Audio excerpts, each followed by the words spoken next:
Las noticias del mediodía en Mañanas Blue. Y son 9 los puntos activos de tomas y manifestaciones por parte de grupos indígenas denominado el Congreso de los Pueblos. La toma más reciente es el edificio de la Unidad de Víctimas, donde hace algunas horas algunos indígenas se amarraron a las puertas. Nicolás Rodríguez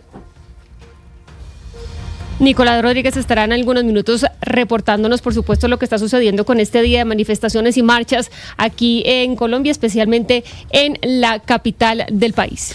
Vamos con otras informaciones porque el expresidente César Gaviria alertó en las últimas horas sobre una posible estrategia del gobierno para impedir la extradición de cabecillas del Tren del Agua. Según el exmandatario, se estaría evaluando incluir a esta organización criminal en la paz total, lo que podría frenar su entrega a la justicia internacional, según el informe que nos cuenta Felipe García. Felipe. El expresidente César Gaviria emitió un pronunciamiento tras conocerse que el gobierno estaría evaluando incluir al Tren de Aragua en la estrategia de paz total impulsada por el presidente Gustavo Petro. Gaviria calificó la propuesta como una estratagema para impedir la extradición de los cabecillas de esta banda transnacional actualmente recluidos en la cárcel La Picota. Según el expresidente, el plan consistiría en usar una carta enviada por los líderes de esta organización en Colombia en la que supuestamente solicitan ser incluidos en los diálogos de paz para justificar que no sean extraditados a Chile, país que ya ha pedido su entrega y cuenta con el concepto favorable de la Corte Suprema de Justicia. Gaviria cuestionó que la Corte no haya presionado con mayor contundencia al gobierno para concretar estas extradiciones. Dice el expresidente, y abro comillas, esto confirmaría que la paz total, lejos de promover la convivencia pacífica, se ha convertido en un manto de impunidad para que delincuentes comunes se burlen de la justicia y encuentren refugio en Colombia protegidos por el gobierno, por lo que criticó las declaraciones también del presidente Gustavo Petro en la ONU, donde relacionó al accionar del Tren de Aragua con consecuencias del bloqueo económico a Venezuela, lo que según Gaviria es un discurso que constituye un error monumental. En su declaración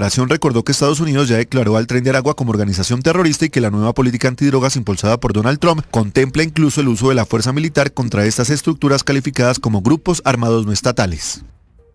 Y a las 12 del día, 2 minutos, vamos con Nicolás Rodríguez, que se encuentra en las calles de Bogotá haciéndole un seguimiento a las manifestaciones, marchas que están siendo protagonizadas por diferentes indígenas del país. Nicolás, ¿cómo avanzan estas movilizaciones? Jennifer, pues como usted lo comentaba más temprano, son 9 puntos activos en este momento en Bogotá. El más reciente tiene que ver aquí en la unidad de víctimas, específicamente en esta dirección, en la carrera 85D, número 4665, donde a esta hora más de 60 indígenas se toman las instalaciones y tienen carpas sobre este sector. Más temprano estaban sobre la fachada del edificio central de la nueva EPS, pero terminaron de hacer, digamos, ese plantón y se vinieron para acá, para el parqueadero y la zona principal de la unidad de víctimas. Los 9 puntos activos, según lo confirma la Secretaría de Gobierno, son los siguientes: la Universidad Nacional, el Ministerio de Vivienda, el Ministerio del Interior, el Ministerio de Agricultura en la carrera séptima número 3242 en el Centro Comercial San Martín, donde a esta hora también se registran videos de cámaras de seguridad que algunos encapuchados están pintando con aerosol negro los lentes de las cámaras de videovigilancia, esto para evitar que quede el reconocimiento de las personas que están participando de estas manifestaciones. El otro punto que desde muy temprano también está activo es en la Agencia Nacional de Tierras, y el último es en la Plaza de Bolívar, donde ya llegaron algunos integrantes de la Central Unitaria de Trabajadores y de FECODE, y se espera que a lo largo de la tarde lleguen las comunidades indígenas. Para las 2, justamente en el edificio de FECODE, en el edificio de la CUT, están convocando a una rueda de prensa para hablar de cómo será esta organización del Congreso de los Pueblos, autodenominado así, de los grupos indígenas que están en Bogotá bloqueando. Gracias, Nicolás. Y precisamente vamos a la Plaza de Bolívar. A esta hora se adelanta un plantón por parte de las centrales obreras pidiendo a la Corte Constitucional y también al Congreso de la República aprobar las reformas sociales del gobierno. Laura Olarte. Así es, muy buenas tardes. A esta hora nos encontramos en la Plaza de Bolívar realizando el cubrimiento frente a las protestas convocadas por el Comando Nacional Unitario. A esta hora decenas de personas llegan hasta este punto pidiendo 3 puntos claves frente a las reformas sociales que hoy se encuentran en el Congreso. Primero, solicitan a la Corte Constitucional que se declare exequible la reforma pensional y que finalmente se apruebe este proyecto. Este plantón se da tras conocer la ponencia negativa que se presenta presenta a esta hora en el Congreso.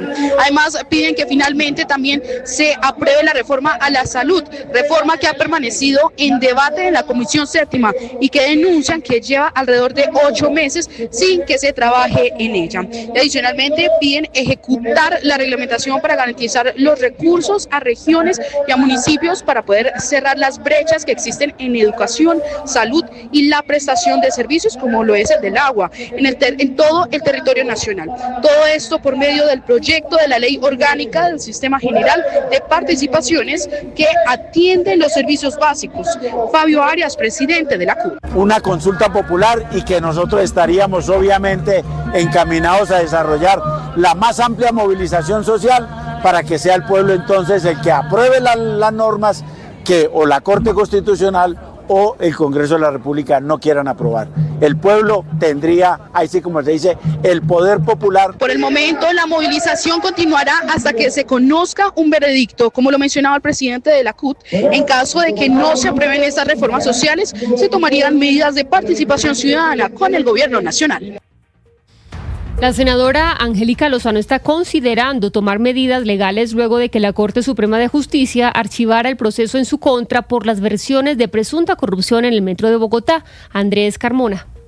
Así es, Jennifer, muy buenas tardes. Y es que luego de que la Sala de Instrucción de la Corte Suprema de Justicia archivara esta indagación preliminar, por lo que terminó calificando en su propio dicho como habladurías o chismes frente a un presunto escándalo de corrupción en el metro de Bogotá, un presunto desfalco de cerca de 10.000 millones de pesos que según las versiones iban a terminar en la campaña de la senadora Angélica Lozano en el año 2022 y que fue desestimado por la Corte. La senadora anunció incluso que fue víctima de un falso positivo judicial y mediático. Escuchemos.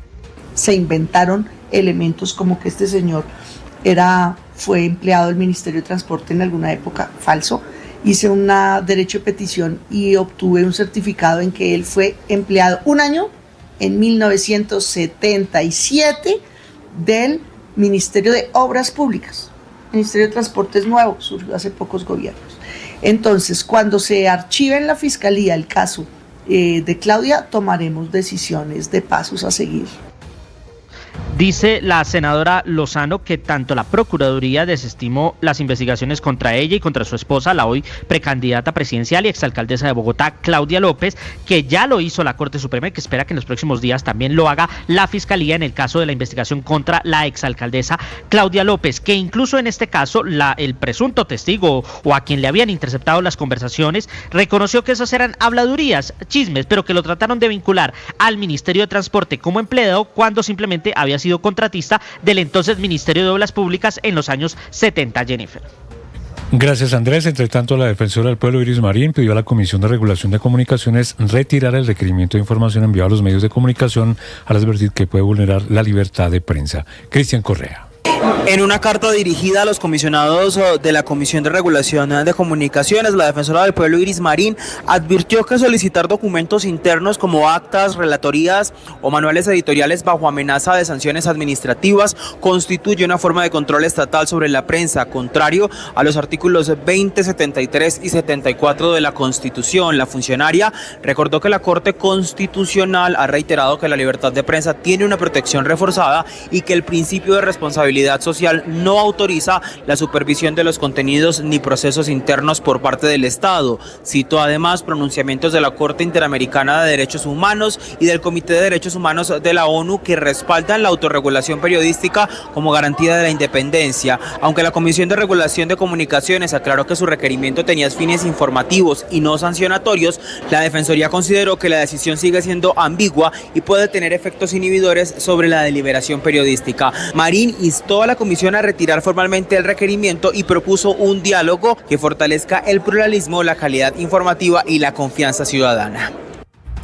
La registraduría señaló que más de 11 millones de jóvenes están habilitados para votar en las elecciones de consejos de juventud este domingo. Mateo Piñeros.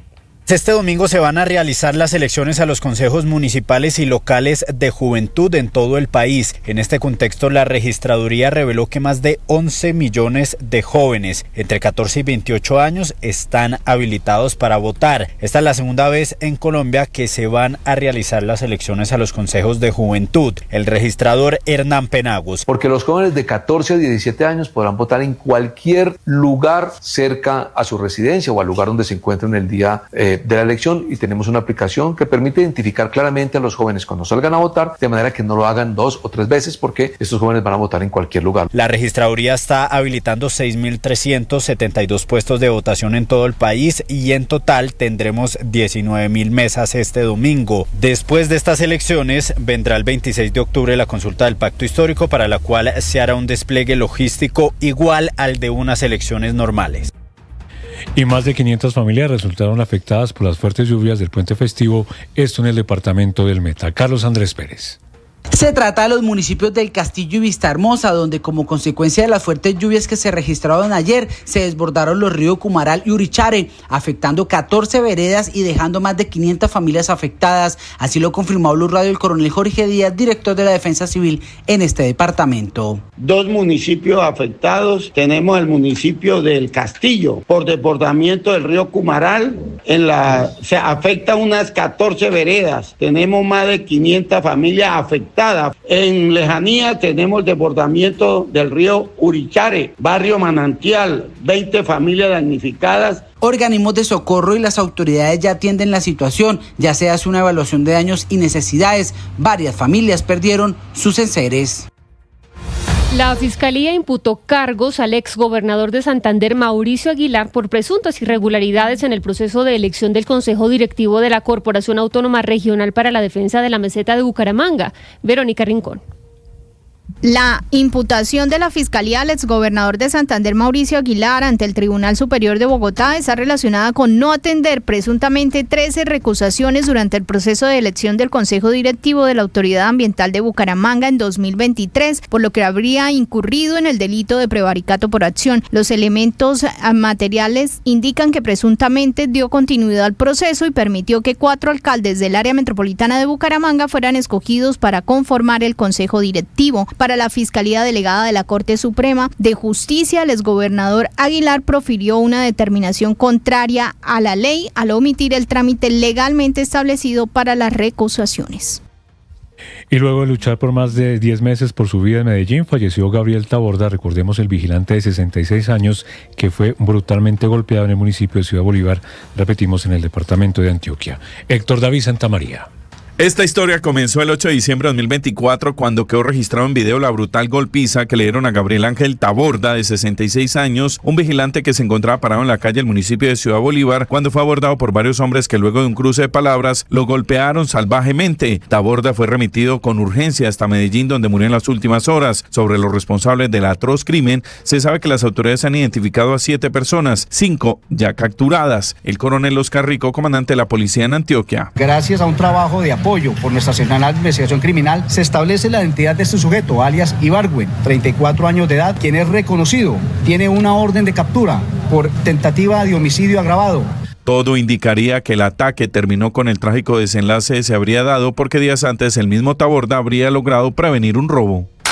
La noticia internacional. En el mundo, el cruce fronterizo de Rafah permanecerá cerrado hasta mañana. Hoy no va a abrir como estaba previsto de momento. El único paso abierto es el de Karem Shalom para que llegue toda la ayuda humanitaria que se necesita en toda la franja de Gaza. Además, se va a reducir el flujo de ayuda a la franja después de que Hamás no entregara los cuerpos de todos los rehenes en su poder. Faltan 24 tras el intercambio de ayer de 20 rehenes israelíes vivos y 4 fallecidos a cambio de casi 2.000 presos palestinos. Y hace pocos minutos, Hamás informó a los países mediadores, Estados Unidos, Qatar, Egipto y Turquía, que mañana va a devolver los cuerpos de otros 4 rehenes fallecidos durante su cautiverio. El ala de derecha israelí ya está criticando el acuerdo y acusa a Hamás de incumplirlo. Además, Qatar confirmó que la negociación de la segunda fase del plan de Donald Trump para Gaza ha comenzado. Este incluye cláusulas en las que las posturas de las partes, es decir, Israel y Hamás, están muy alejadas, como la futura administración de Gaza y el desarme total Internacional de Hamás. De hecho, un líder de Hamás advirtió que no se va a desarmar y no dejará la gobernanza de Gaza así nomás. La noticia deportiva. La noticia deportiva desde New Jersey. La selección Colombia absoluta esta noche estará enfrentando en el Red Bull Arena a Canadá en su segundo partido preparatorio pensando en la Copa del Mundo 2026. El técnico Néstor Lorenzo evalúa algunas variantes. Confirmada la presencia de Davinson Sánchez, Johan Mojica y Richard Ríos, que estarían regresando a la formación titular, mientras que el entrenador todavía no termina de decidir si utiliza a Álvaro Montero o a Kevin Mier. David Ospina será alternativa frente a la selección de Norteamérica. Desde Dallas, al lado de la selección Colombia, Cristian Marín, Blue Radio. Las principales tendencias en redes sociales. Arauca es tendencia luego de que este martes el precandidato presidencial Abelardo de la Espriella denunciara un atentado contra su coordinador departamental de Arauca, Juan Carlos Santamaría. El vehículo de Santamaría fue incendiado por desconocidos, según lo denunció de la Espriella. Condenamos enérgicamente todo acto que busque amedrentar, silenciar o coartar la participación ciudadana y política. La violencia no puede ni debe ser el camino en un país que anhela reconciliación, justicia y orden, dice el comunicado de la campaña en el cual se anunció el atentado. El suceso ya ha causado diversas reacciones en el ámbito político, desatando cientos de respuestas en redes sociales de voces como la de los expresidentes Álvaro Uribe e Iván Duque. Esta y más noticias en bluradio.com.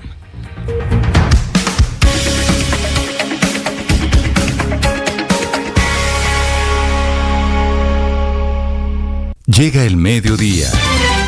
Y en Mañanas Blue continúa el análisis y el debate. Dirige Camila